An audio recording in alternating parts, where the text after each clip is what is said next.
जय हिंद दोस्तों, वंदे मातरम। कर्नाटका में अभी जिस तरीके से चुनाव का प्रचार चल रहा है, कई लोग उससे कंफ्यूज हो रहे हैं कि भाई ये चुनाव का प्रचार आखिर इस तरफ कैसे मुड़ गया है। और सबसे बड़ी बात, ग्राउंड रियलिटी जो इस चुनाव की निकल कर सामने आ रही है वो भी ऐसी है नहीं जैसे कि अधिकतर लोगों को एक्सपेक्टेड है। काफ़ी सारी चीज़ें हैं जो इस समय कर्नाटका इलेक्शन में चल रही हैं, चाहे वो हिजाब विवाद की बात कर लें, चाहे आप वो बजरंगबली के नाम की बात कर लें, चाहे वो बजरंग दल की बात कर लें, चाहे वो कांग्रेस के हनुमान मंदिर बनाने की बात कर लें। एक दो नहीं बल्कि काफ़ी सारी चीज़ें हैं जो इस समय कर्नाटका इलेक्शन में मुख्य रूप से सबके सामने रखी हुई हैं।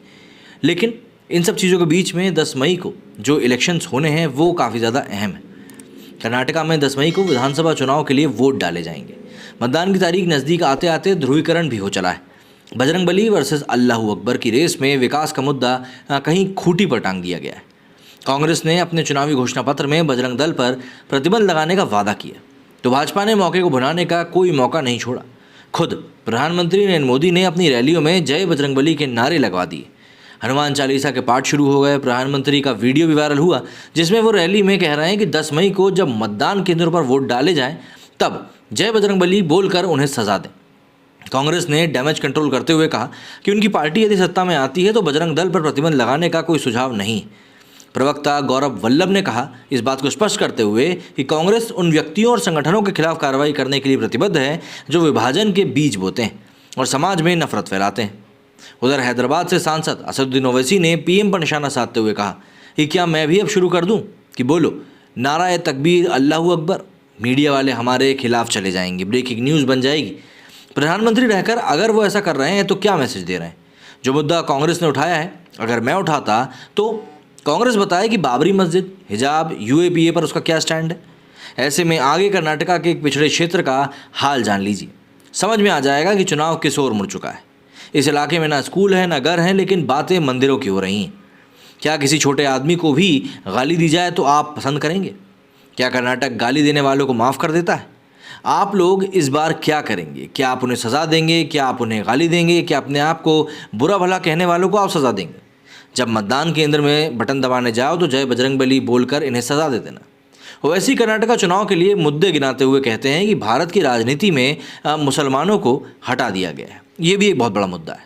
हिजाब है, हिस्सेदारी, विकास, महंगाई, भ्रष्टाचार जैसे कई सारे मसले हैं, लेकिन उस पर बात नहीं हो पा रही।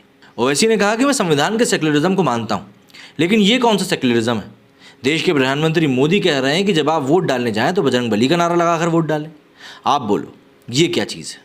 इस बीच कांग्रेस के प्रदेश अध्यक्ष डीके शिवकुमार ने ऐलान कर दिया कि कांग्रेस सत्ता में आई तो हम और भी हनुमान मंदिर बनवाएंगे। ओवैसी ने इस पर भी अटैक किया। उन्होंने कहा कि अगर मैं अपनी स्पीच में बोलूं कि कर्नाटका के लोग तुम 10 तारीख को वोट डालने जाना तो अल्लाहू अकबर का नारा लगाकर बटन दबाना, तो मीडिया वाले बोलने लगेंगे कि ओवैसी उधर लेकर चला गया। ओवैसी का इशारा दरअसल ध्रुवीकरण की तरफ था। ग्राउंड के हालात समझने से पहले ज़रा जान लीजिए कि कांग्रेस ने ऐसा क्या कहा था कि भाजपा ने उसको लपक लिया। कांग्रेस ने अपने घोषणा पत्र में कहा कि वो जाति और धर्म के आधार पर समुदायों के बीच नफरत फैलाने वाले व्यक्तियों और संगठनों के खिलाफ कड़ी कार्रवाई करने के लिए प्रतिबद्ध है। इसमें लिखा गया कि कोई व्यक्ति या बजरंग दल, पीएफआई और नफरत फैलाने वाले दूसरे संगठन बहुसंख्यकों के बीच के होंगे या अल्पसंख्यकों के बीच के, वे कानून और संविधान का उल्लंघन नहीं कर सकते हैं। हम ऐसे संगठनों पर कानून के तहत प्रतिबंध लगाने के साथ ही कठोर कार्रवाई करेंगे। पीएम रैलियों में इस मुद्दे पर कांग्रेस को घेरने लगे। उन्होंने कहा कि आज हनुमान जी की पवित्र भूमि को नमन करना मेरा सौभाग्य है, लेकिन दुर्भाग्य देखिए, मैं जब हनुमान जी को यहाँ पर प्रणाम करने आया हूँ उसी समय कांग्रेस ने घोषणा पत्र में बजरंगबली को ताले में बंद करने का निर्णय लिया है। कांग्रेस ने आरोप लगाया कि प्रधानमंत्री ने भगवान हनुमान जी की तुलना एक संगठन से कर बजरंगबली के भक्तों की भावनाओं को ठेस पहुँचाया है। इंडियन एक्सप्रेस की रिपोर्ट में कर्नाटका के पिछड़े रायचूर जिले के शहर में टीपू सुल्तान पार्क के आसपास के इलाकों की पड़ताल करी गई। यहाँ खेतीहार मजदूरों की यूनियन के नेता अभय कुमार भूख हड़ताल पर हैं।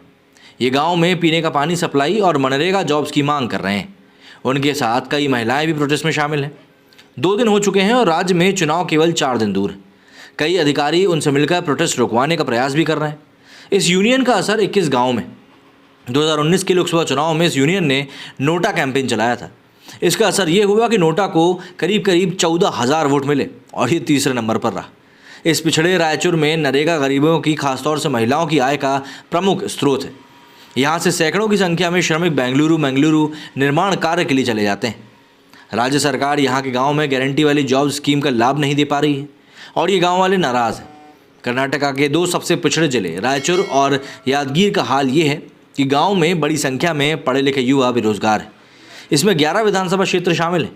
एक श्रमिक ने बताया कि हम अपने बच्चों को पढ़ाने के लिए कड़ी मेहनत करते हैं, जिससे उन्हें हमारी तरह संघर्ष ना करना पड़े, लेकिन उन्हें नौकरियां ही नहीं मिलती। ऐसे में मजबूरी में वो हमारे साथ कंस्ट्रक्शन का काम करने शहर आ जाते हैं।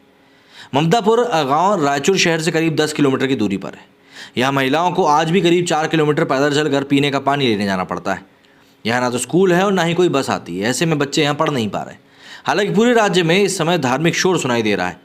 कर्नाटका में इस समय भाजपा की सरकार है और इससे पहले कांग्रेस सत्ता में रही है, लेकिन उसके बावजूद भी यहाँ पर कोई ऐसा बड़ा बदलाव देखने के लिए नहीं मिला। क्या लगता है आपको, कहाँ जा रहा है ये चुनाव, किस दिशा में मुड़ चुका है? कमेंट करके ज़रूर बताइएगा। मेरे सुनिए फिलहाल इतना ही। जय हिंद, जय भारत।